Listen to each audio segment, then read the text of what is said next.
नमस्कार दोस्तों, मैं हूं रवि कुमार और आप देख रहे हैं रेलवे डिपार्टमेंटल यूट्यूब चैनल।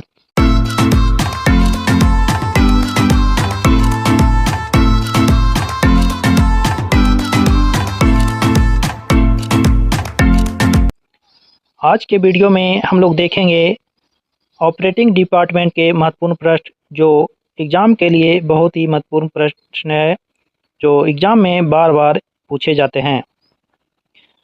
आज का पहला प्रश्न है, बिना ब्रेक वाहन से चलने वाली मालगाड़ी पर दिन के समय अंतिम डिब्बे पर टेल बोर्ड नहीं लगा हो तो वह स्टेशन से कैसे गुजरेगी। तो अंतिम डिब्बे पर यदि टेल बोर्ड नहीं लगा है तो स्टेशन से गुजरते समय 20 किलोमीटर प्रति घंटा से वह ट्रेन जाएगी। अगला प्रश्न है, बिना ब्रेक वाहन से चलने वाली मालगाड़ी पर दिन के समय टेल बोर्ड लगा हो तो वह स्टेशन से कैसे गुजरेगी। तो यदि टेल बोर्ड जिसको एलवी बोर्ड भी बोलते हैं, लास्ट व्हीकल बोर्ड, तो लगा हो तो स्टेशन से समान गति से गुजरेगी। अगला प्रश्न है, बिना ब्रेक वाहन से चलने वाली मालगाड़ी पर टेल लैंप नहीं लगा हो तो वह ब्लॉक सेक्शन में किस गति से चलेगी। तो वह ब्लॉक सेक्शन में समान गति से चलेगी। अगला प्रश्न है, राजधानी एक्सप्रेस में अधिकतम कितने डेड इंजन लगाए जा सकते हैं। तो राजधानी एक्सप्रेस में डेड इंजन को नहीं लगा सकते हैं। अगला प्रश्न है, एक मालगाड़ी में अधिकतम कितने डेड इंजन लगाए जा सकते हैं। तो मालगाड़ी है तो उसमें 2 अधिकतम डेड इंजन को लगाए जा सकते हैं। अगला प्रश्न है, एक सवारी गाड़ी में अधिकतम कितने डेड इंजन लगाए जा सकते हैं। तो सवारी गाड़ी में अधिकतम 1 डेड इंजन को लगाए जा सकते हैं। अगला प्रश्न है, फॉलिंग मार्क जाम हो जाने पर चालक गार्ड व स्टेशन मास्टर को सूचित करने के लिए कौन सी सीटी बजाएगा। तो चालक के द्वारा 3 लंबी सीटी बजाया जाएगा कि फॉलिंग मार्क जाम हो गया है।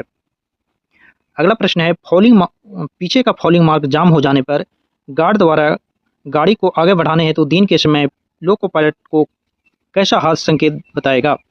तो फॉलिंग मार्क जाम हो जाने पर लोको पायलट को गार्ड के द्वारा सतर्कता से आगे बढ़ो का संकेत दिखाया जाएगा।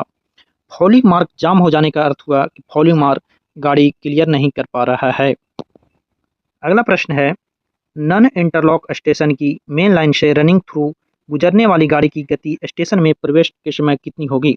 तो नन इंटरलॉक स्टेशन है तो गाड़ी यदि स्टेशन में प्रवेश करिए तो उस समय 15 किलोमीटर प्रति घंटा से प्रवेश करेगी। अगला प्रश्न है, स्टैंडर्ड फर्स्ट इंटरलॉकिंग वाले स्टेशन पर मेन लाइन से रनिंग थ्रू गुजरने वाली गाड़ी की अधिकतम गति कितनी होगी। तो स्टैंडर्ड फर्स्ट में मेन लाइन से थ्रू गुजरने वाली गाड़ी की अधिकतम गति 50 किलोमीटर प्रति घंटा से होगी। अगला प्रश्न है, स्टेशन से गाड़ी को रवाना करने के लिए लोको पायलट द्वारा कौन सी सीटी बजाई जाएगी। तो गाड़ी को रवाना करने के लिए लोको पायलट के द्वारा 1 लंबी और 1 छोटी सीटी को बजाई जाएगी।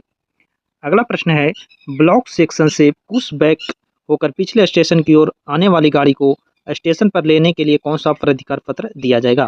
तो इसके लिए T806 प्राधिकार पत्र दिया जाएगा। अगला प्रश्न है, सिंगल लाइन टोकन लेस उपकरण ब्लॉक उपकरण वाले स्टेशन पर पुश बैक होकर आने वाली गाड़ी को स्टेशन पर लेने के लिए T806 का प्राधिकार देने के साथ साथ आगमन सिग्नल को ऑफ किया जाएगा। तो हाँ, इसे ऑफ किया जाएगा।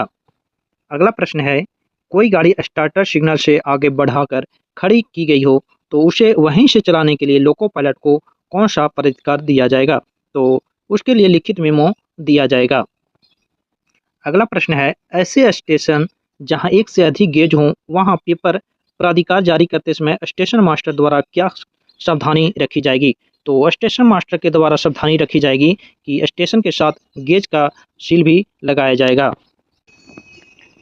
अगला प्रश्न है, स्टेशन से गुजरने वाली रनिंग थ्रू गाड़ी का पूर्ण आगमन स्टेशन मास्टर द्वारा कैसे सुनिश्चित किया जाएगा। तो गाड़ी का पूर्ण आगमन हो गया है, ये स्टेशन मास्टर टेल बोर्ड या टेल लैंप देख करके सुनिश्चित करेगा कि गाड़ी का पूर्ण आगमन हो गया है।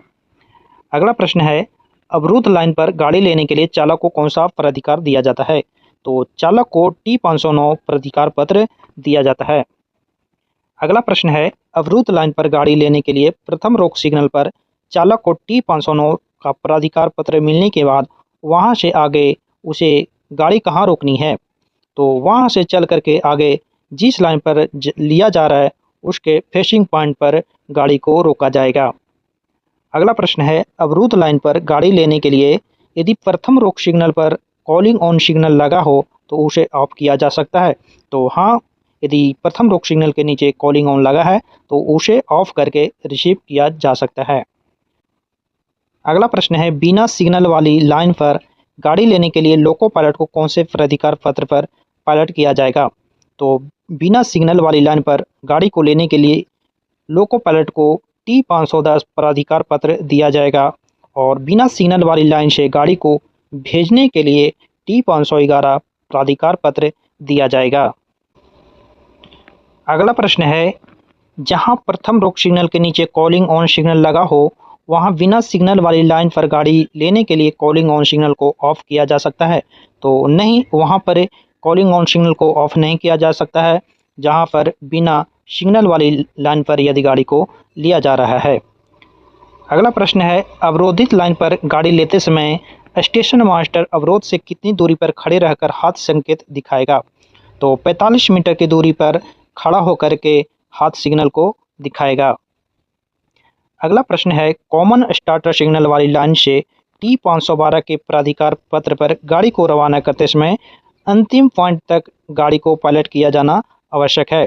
तो नहीं, इसको अंतिम पॉइंट तक पायलट करना आवश्यक नहीं है। अगला प्रश्न है, बिना स्टार्टर सिग्नल वाली लाइन से गाड़ी को रवाना करने के लिए सन सिग्नल ऑफ किया जा सकता है। तो नहीं, बिना स्टार्टर सिग्नल वाली लाइन से यदि गाड़ी को रवाना करना है तो उस समय सन सिग्नल को ऑफ नहीं किया जा सकता है।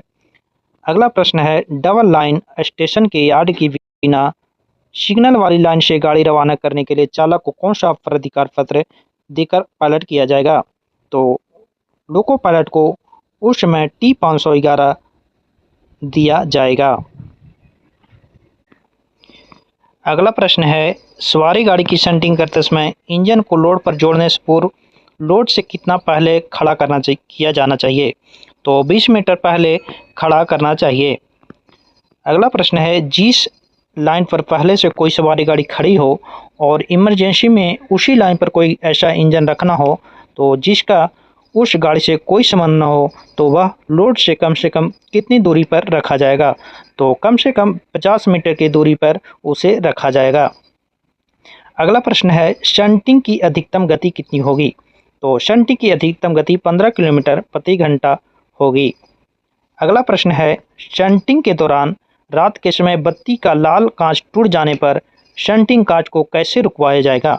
तो शंटिंग कांच को रुकवाने के लिए सफ़ेद बत्ती से रुकाया जा सकता है। अगला प्रश्न है, सवारी गाड़ी के खाली रैक की शंटिंग के दौरान अधिकतम गति कितनी होगी। तो अधिकतम गति 15 किलोमीटर प्रति घंटा होगी।